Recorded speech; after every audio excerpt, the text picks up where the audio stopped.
Go on, Andrew. We got Kelly Sibley with everybody to have a good day. The Yeah. thumbs up is a good day. Yeah, just read it out, Andrew, and then we'll just read it all out like Chris normally does, and then we'll take it from there. Yeah. Q&A with Kelly. Yeah. Backing his ball skills. Robert England's song, Cookery Lock, with Louis. With Luci. Luci. Then a Burger Club Kept with Alexis. Nice. And a sing song. Look at by that. Harry Fairchild. All right then, what a show. Thank you, Andrew. That's okay. Sorry, Teresa, how you doing? Yeah, good, thank you. Someone's just logging in as Kelly Sibley fan. I wonder who that is. Oh my goodness. Oh, I reckon that might be Harry Fairchild. Fan club. Right, while we're just letting him in, should we do the daily check-in quickly then, everybody? Let's have a thumbs up if you've had a great day, okay day, or thumbs down. So let's have a little look. Jodie's looking a bit glum. She's giving me a thumbs up though. That's good. So's Brandon. Yeah, Owen's all right. Yes, Lenora, looking good there. Wenway's all right. Robert's there, looking forward to your song. Pedro's got the hair down. That's looking good. Fantastic. I was wondering who that was. Yeah. Right, I think we should get started with welcoming our guest and asking as many questions as we can pack in 15 minutes. Thank you so much, Kelly, for joining us. I think very highly of you. Your role now as head coach at Uni of Nottingham. For people on here that don't know Kelly, Kelly was former #1 in England woman, multinational champion, 2 Commonwealth medals, and competed at the London 2012 Olympics. Hope I got that all right. Yep. And Kelly, if I can start off maybe with the first question, because it just fascinates me. I still think you're really young and you sort of stopped playing competitively quite early. So do you miss competing? Very good question. I wouldn't kind of class myself as young though, not gonna lie. Yeah, I do. I do miss competing competitively. I think I'm a really competitive person in all aspects. So even down to when I'm playing games with my niece who's now 9, I want to win. It's just always been inside me. So yeah, I do miss playing competitively, and whenever I'm playing with the guys at the university, when we play sets and when we do different challenges with exercises, I really don't want to lose. So I just think that will just live with me forever, really. Oh, that's good. That's good. Super stuff. Right, I think we go to Jodie first. Jodie, I know you spoke to Jodie earlier in the week, which she was thrilled about. So Jodie, you've got a question, haven't you? Yeah. What made you want to play table tennis?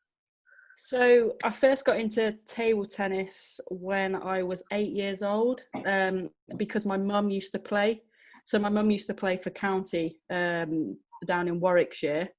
So I just kind of followed in her footsteps, let's say. So went to the same club in her back in Leamington, which is Lillington Free Church, and just started to play once a week, and then realised that I loved it as well, and that I was okay at it. And then just took it from there, really. Once a week became twice a week. Which then went to twice a week training, then some competitions at a weekend.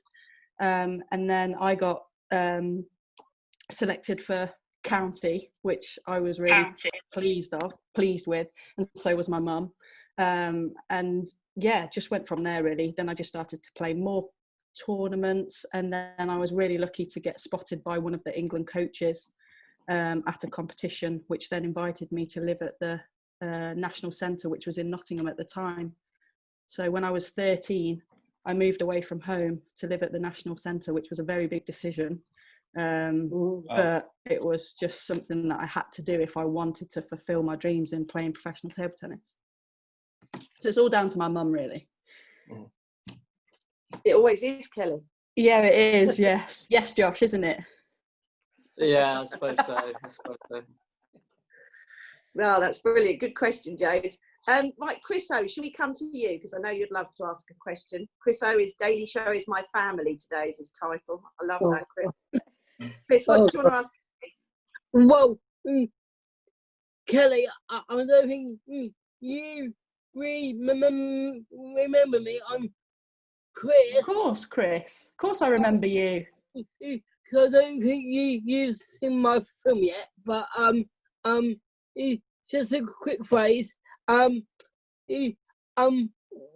I started playing was me meeting you at the club. I just wondered how long have you started? She's finished now. She's retired. But when did you come down to Brighton, Kelly? Because that was when was that? To our new venue. It was a good 4 or 5 years ago, wasn't it? Now I think it was the summer of 2016, where we'd been there for just under a year. And can I just share with everyone a picture that someone sent me today? Oh my goodness me! Brilliant. Oh, and Depends what photo this is. oh, sorry everyone. Right, Steady on. There's little Heidi. Look at these pictures. Look, this is National Table Tennis Day in 2016. Oh, you're playing with Harry. Kelly Sibley and Harry playing doubles, and then that was sometime later on the Coronation Street set.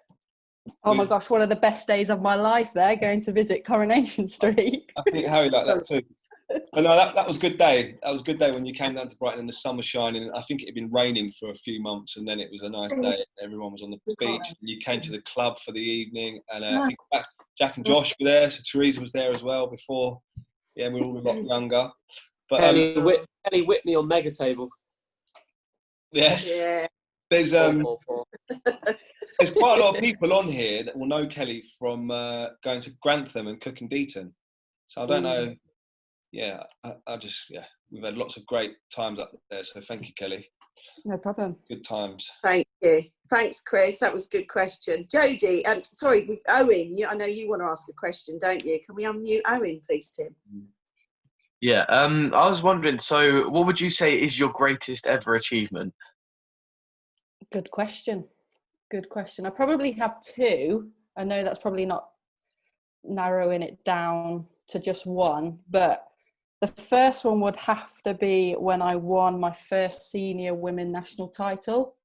I think I got to the final 3 times before and I lost. So I kind of started to get a couple of questions in my head. Oh, is it ever going to happen? When is it going to be my time? I think the first time I lost to Helen Lower, who was number 1 at the time. And then the second and third time I lost to Joanna Parker, who's now Joanna Drinkle. So obviously really gutting.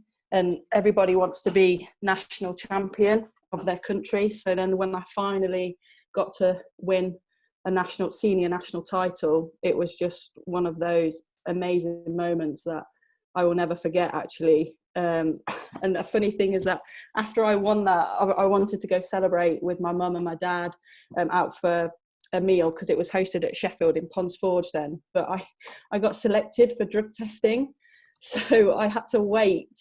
And I sat there for about 5 hours afterwards, waiting to be drug tested. So the celebrations got cut really short.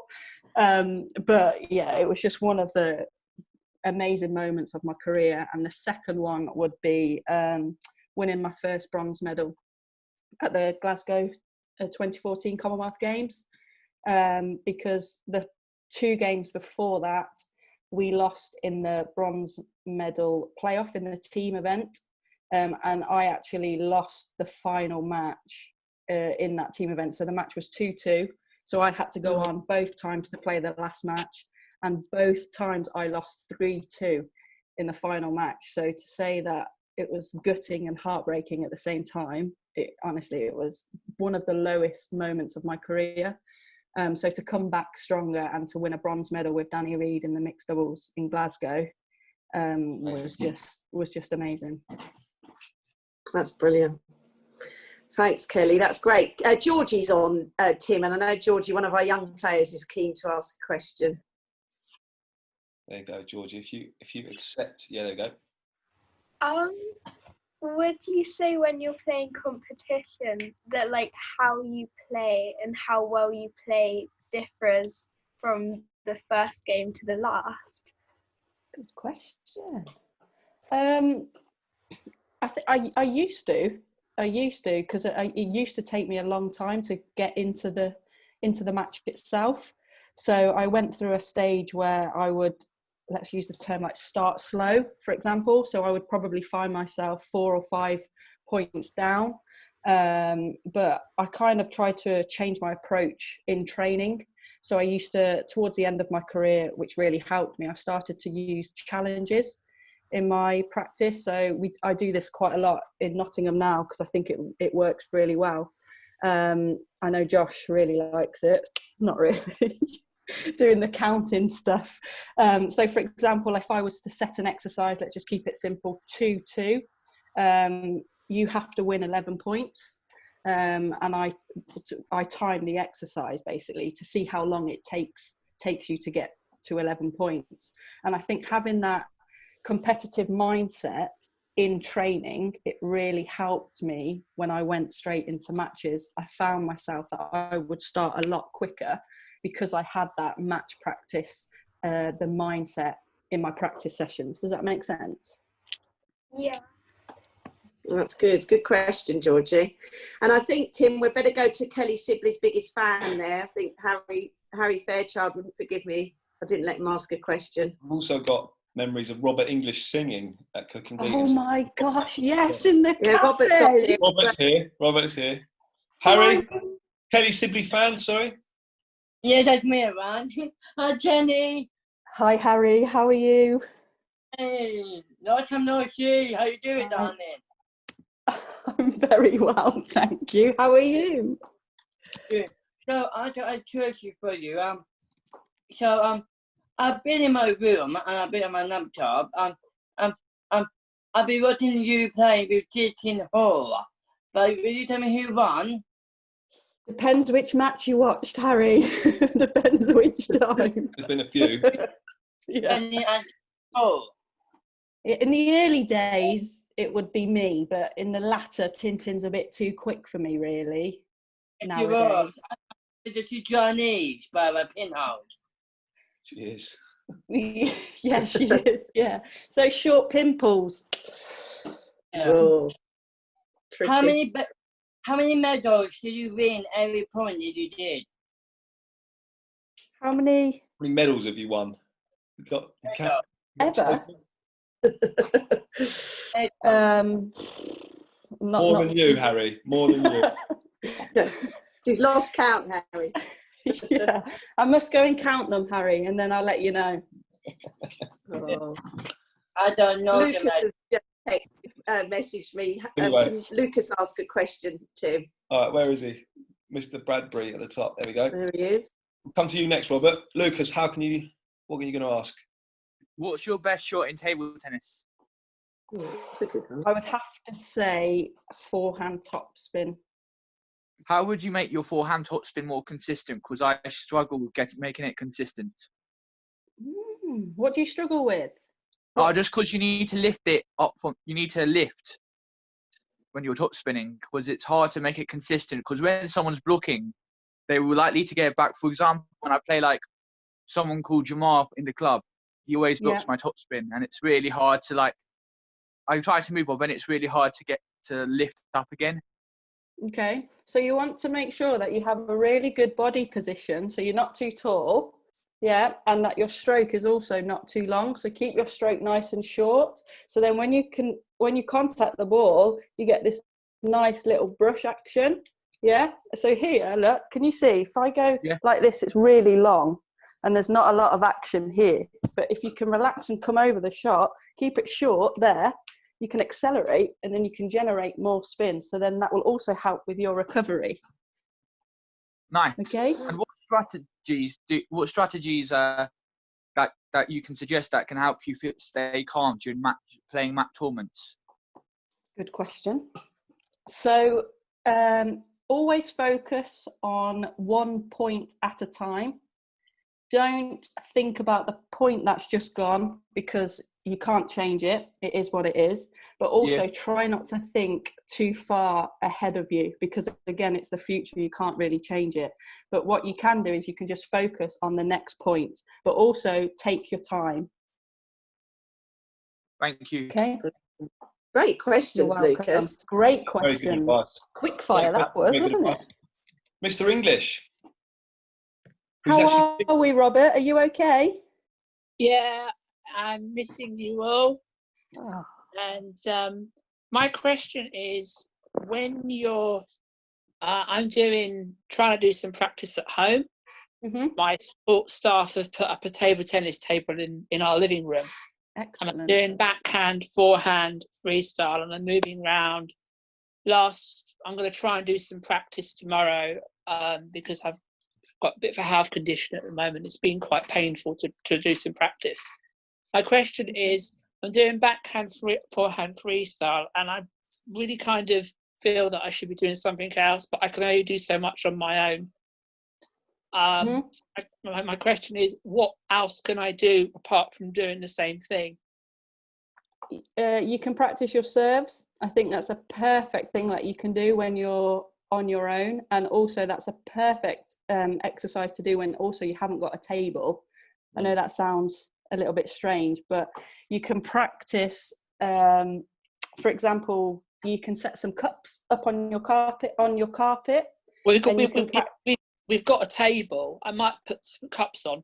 Yeah, so excellent. So you can practice doing some backspin. Can you get to the cup? Can it come back? You can do some side spin. Can it go through your cup and come round? I think if you haven't got anybody else to play with, if there's no one else there in your household, practicing your serves is a massive thing that you can do and improve. I've been trying to do that. I can do now backhand, forehand, freestyle, and I've done about 20 all in one go. Excellent, Robert. That's really good. That's taken. And last week, I practiced for about 3 hours solid. Brilliant. Well done. Good. That was hard. 20, that's fantastic, Robert. Well done. I know that Robert, Lucas, Brandon, Owen, there's lots of people that are on here. We're really looking forward to coming up to Grantham this summer. So unfortunately, that's not happening, but we'll get it in the diary for soon. And Robert can come and sing.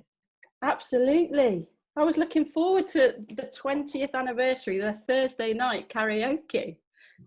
Well, I've been practicing really, really hard. What song were you going to sing, Robert, or is it a secret? I've been doing a lot of practicing, actually. Since we've been in lockdown, I've been really practicing. And I've been working on lots of different songs. And so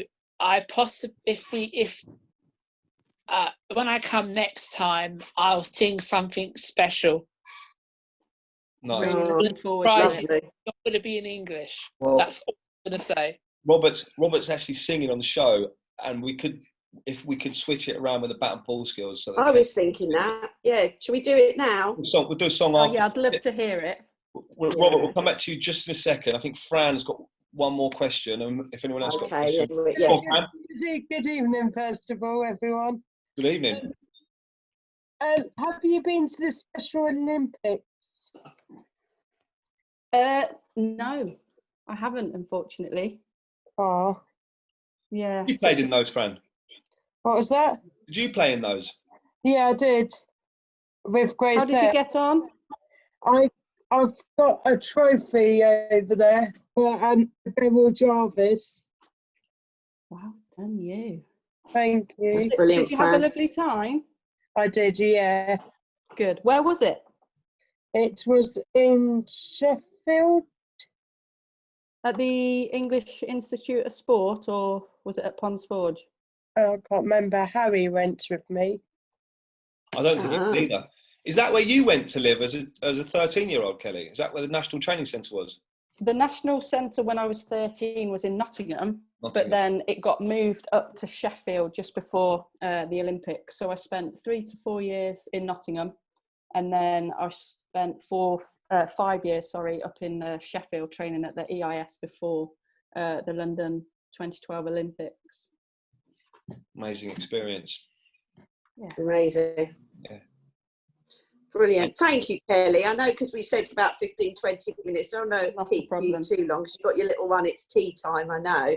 But if you could stay on for a couple of minutes, just know Robert would love to sing for you. So we could switch around. I'm sure Owen doesn't mind doing bat and ball skills after that. So take it away, Rob.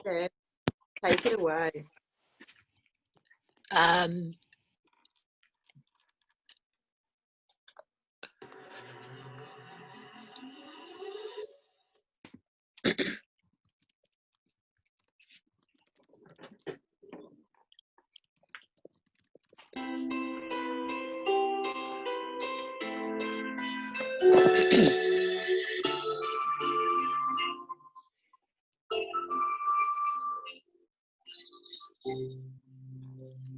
Each day I live, I want to be a day to give the best of me. I'm only one, but not alone. My finest day is yet unknown. I broke my heart, fought every day to taste the sweet.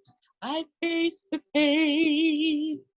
I rise and fall, yet through it all, this much remains. I want one moment in time when I'm more than I thought I could be.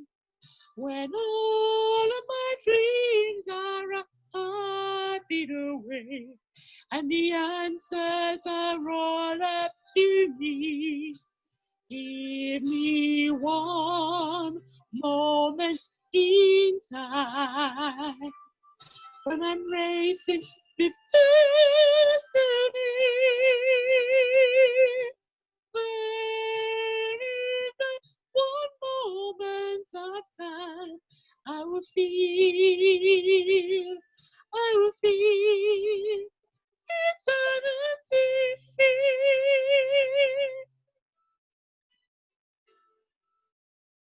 I've lived to be the very best.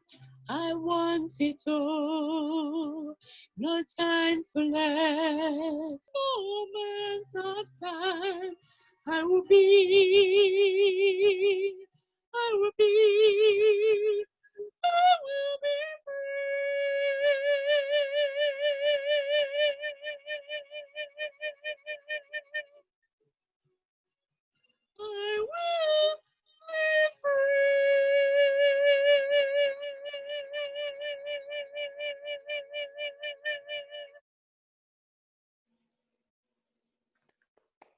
You can all unmute yourselves and give Robert a round of applause.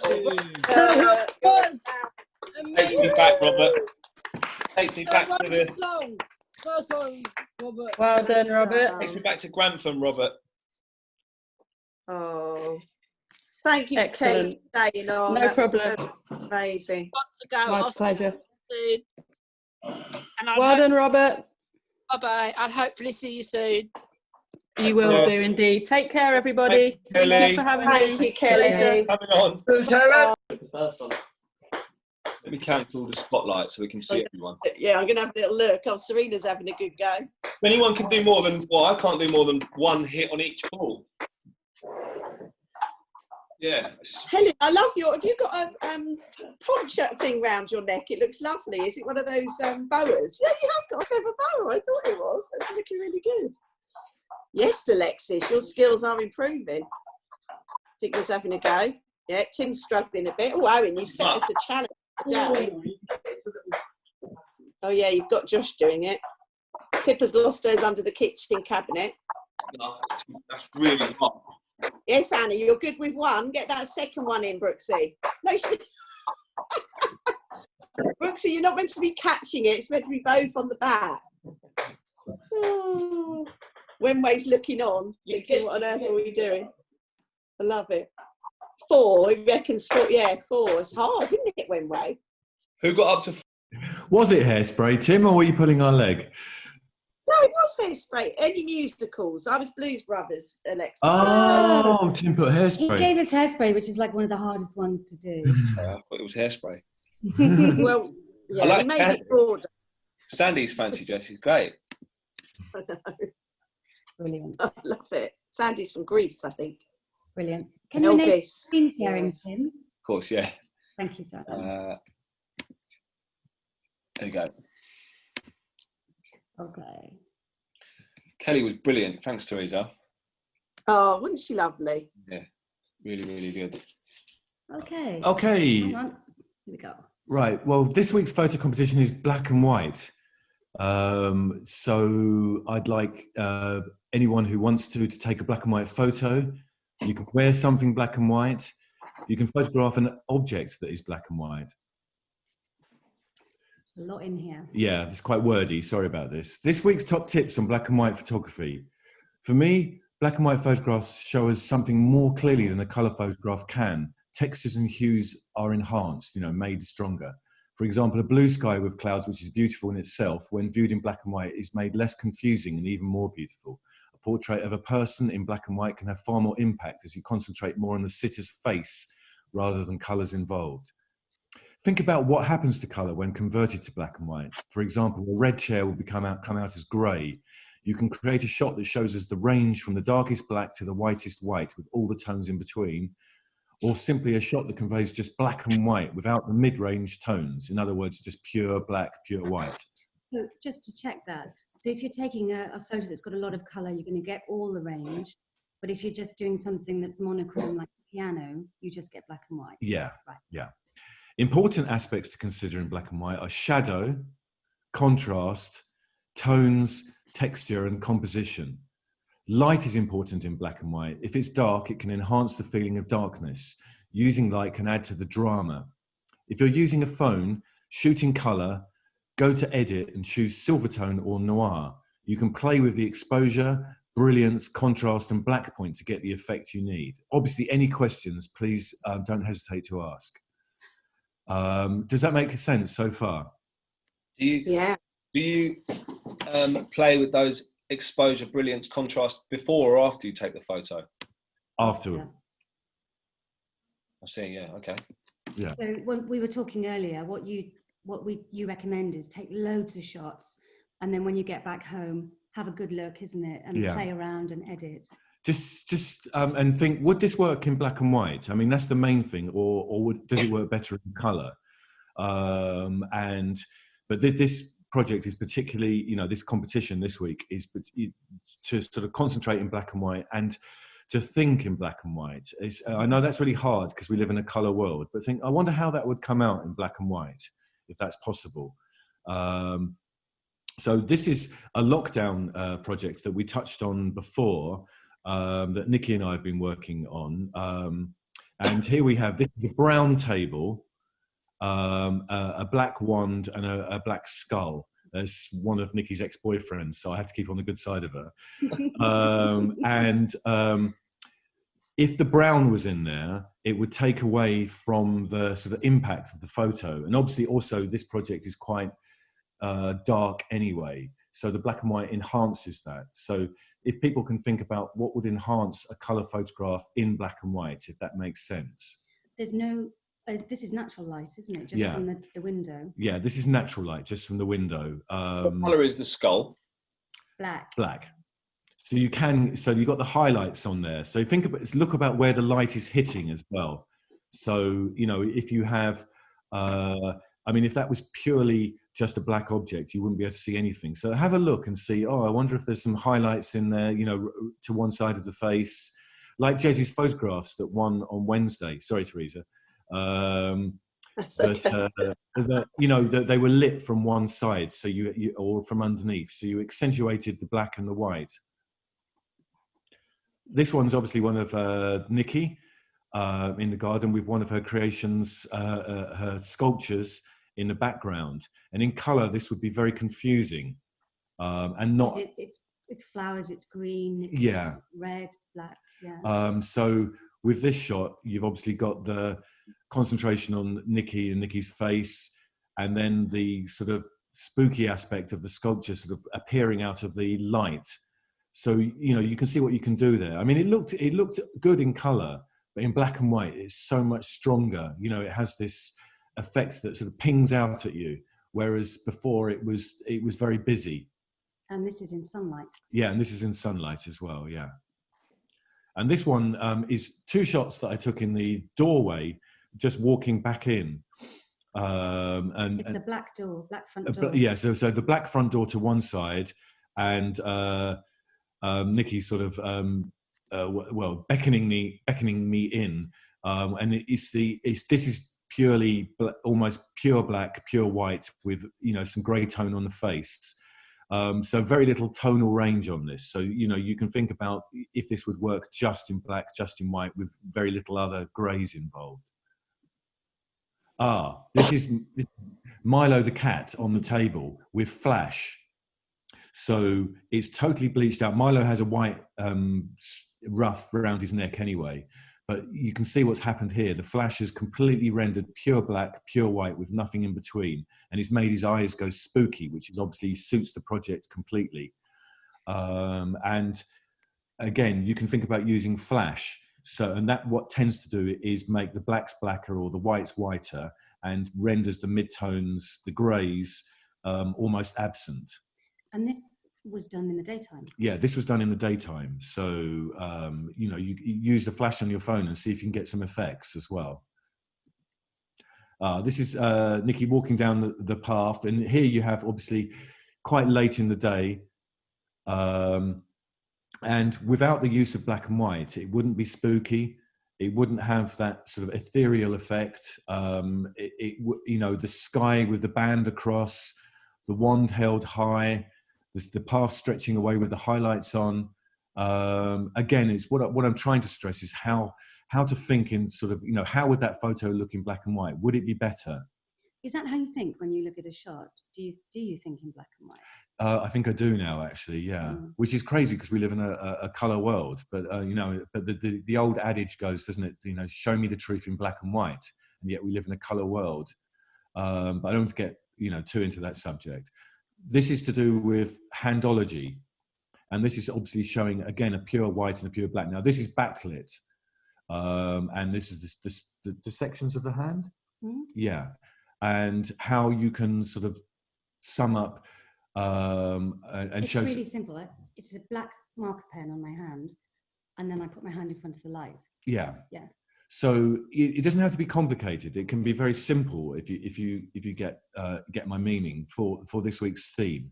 But what I really want people to think about is, now when I'm taking that photo, what will it look like in black and white? That's the most important thing.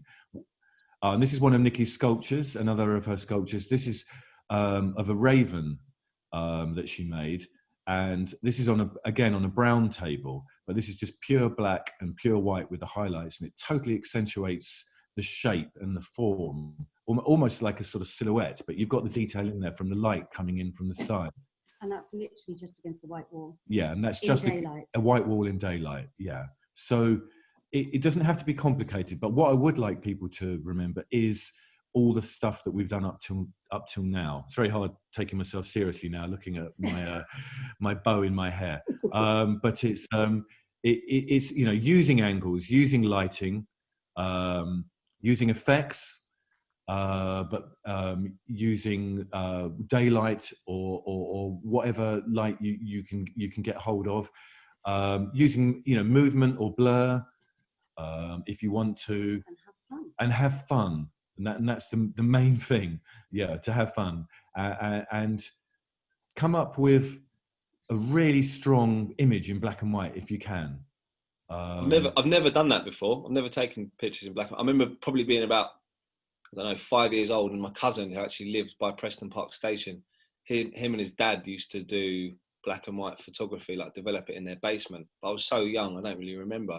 Yeah, well, you have that photo of Embassy Court, don't you, in black and white? Yeah, my cousin took that. Yeah. Yeah, which is really really strong. I remember that. So yeah, any questions? Text us or give us a shout. Yeah, and if you any problems on the phone using your phone to sort of transfer from colour to black and white, again, let us know and or send them across, and we'll edit them into black and white. Look at the sky tonight and just think, how would that look in black and white? You know, we've got a lot of clouds in Lewis anyway, and it's you know, in black and white. We've been out this morning photographing, and the sky was so dramatic in black and white. And Fran's just chatted to remind me, we've received Fran's entry. It's in black and white and it rocks. Yes. Wow. Fran, you're so quick. Christo's entry as well. Yeah. Yeah. So people are on the case already. So yeah. So that's it for this week. I hope that all made sense, or some of it. It was excellent. I've just allowed everyone to unmute themselves so they can give Alexis and Nikki a thank you, a round of applause. Okay.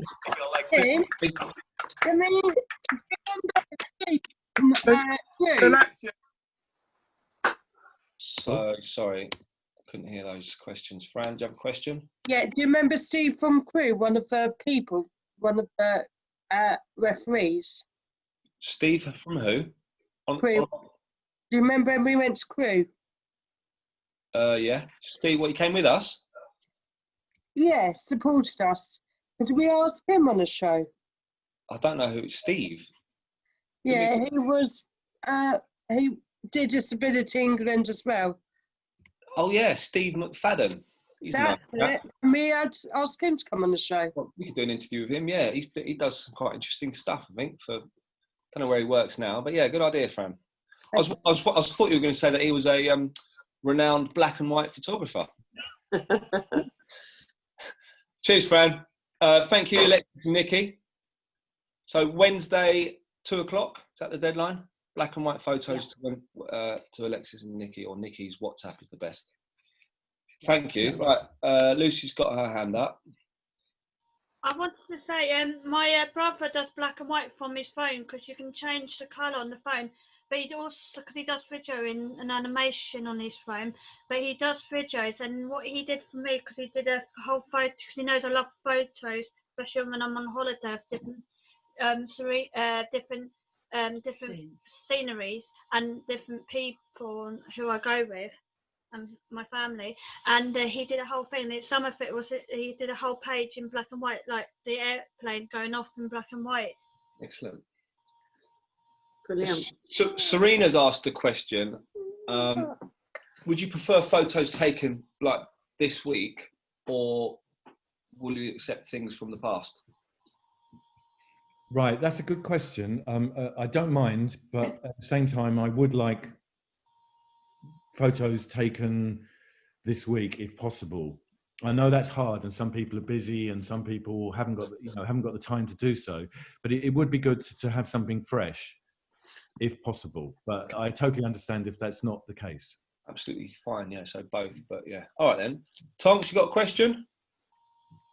Yeah, I have. I'm going to speak Nick and Alexis, please. Yeah, they're on. Okay. Which one is the Virgo one this week? Sorry, Andrew, I missed that. Which one are we doing this week? Doing a black and white? Yes, yes, it is, yeah. Okay, I'm sending some pictures in black and white to you guys. Oh, yes, Andrew, we have got them. Brilliant. Do you want to tell us which ones you want to use? Because there was some really good ones. There's quite a lot, I think. Yes. Yeah, there's some of them in different colours as well. Yeah, so we'll choose the black and white ones. Yes. Brilliant. Sweet. Well done, Andrew. Some people have already sent their entries. All right. Thank you so much. We're going to move on, if that's all right, Chris, to Sandy and Charlie Chaplin. So we're going to come back on the schedule for the cooking slot. That way, and it's a warm roasted tomato and lentil salad.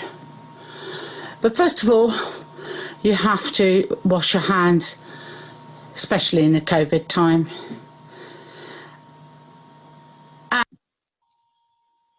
So now I'm going to go. Can you see all this? I love this. Yeah.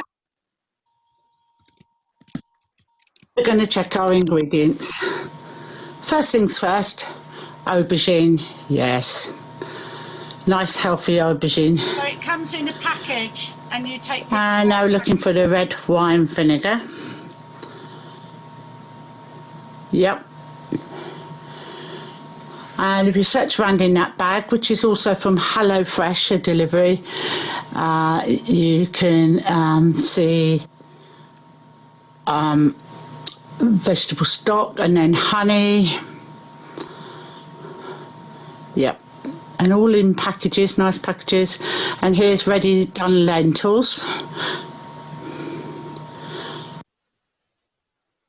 And so on and so forth. And then we get to, I'm going to go forward because it's like quite long. So this is a nice way to chop up aubergines. Gorgeous. Love a bit of aubergine.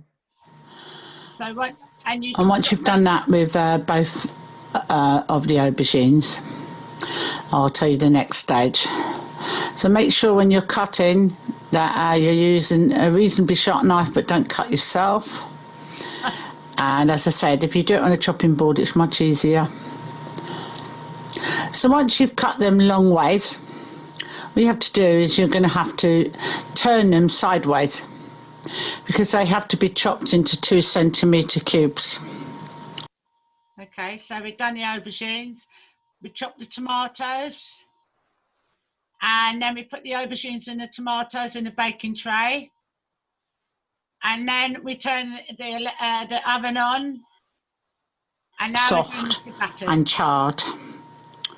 Okay, so make sure that you leave it in to get nice and soft and browned.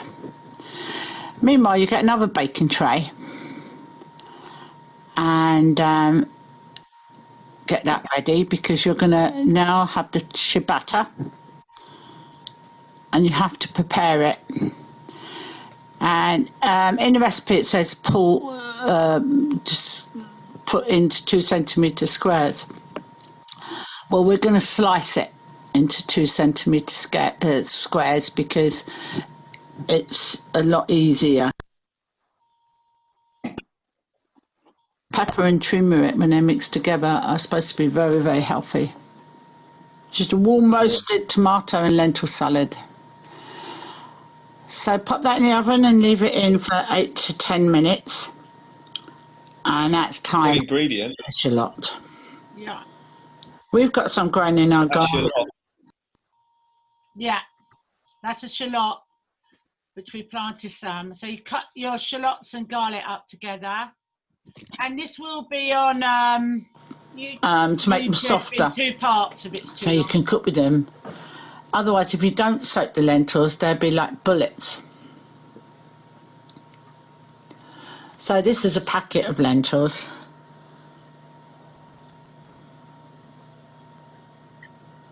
Give them a good rinse.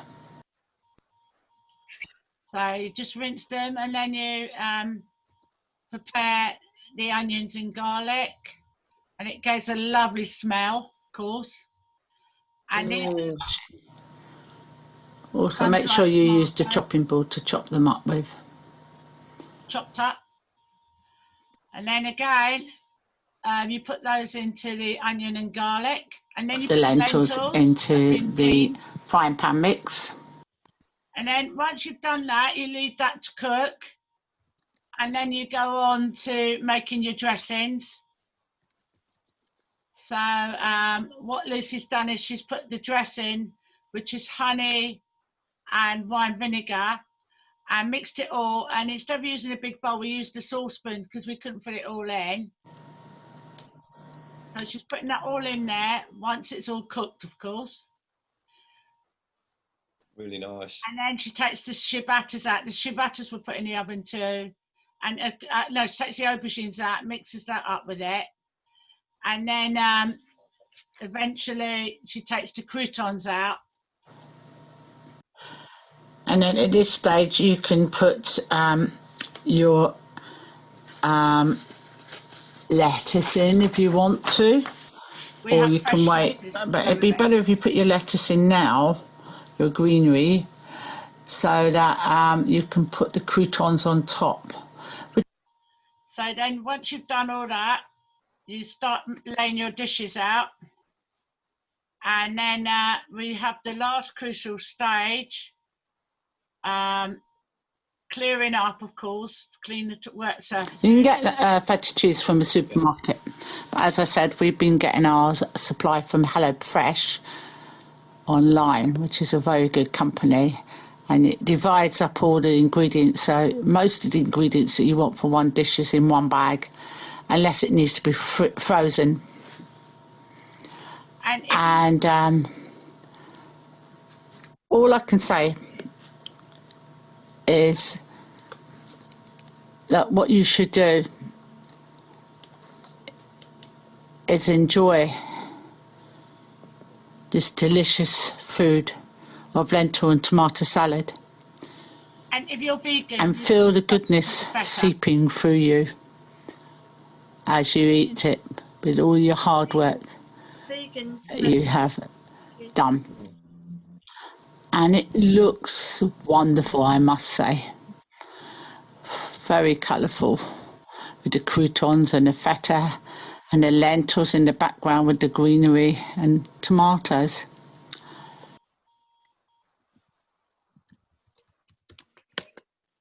It looks delicious.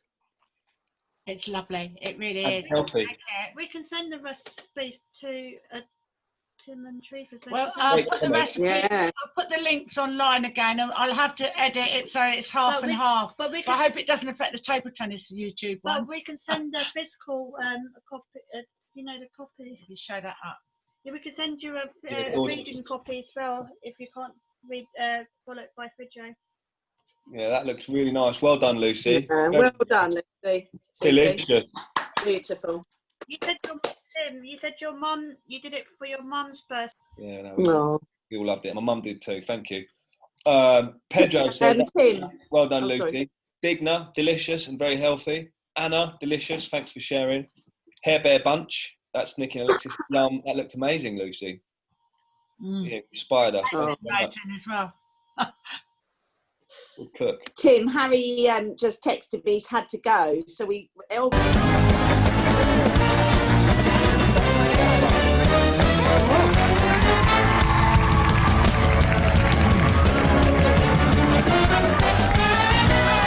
There you go. Give her a hand, folks. Little Miss Inez Stubbs. Ladies and gentlemen.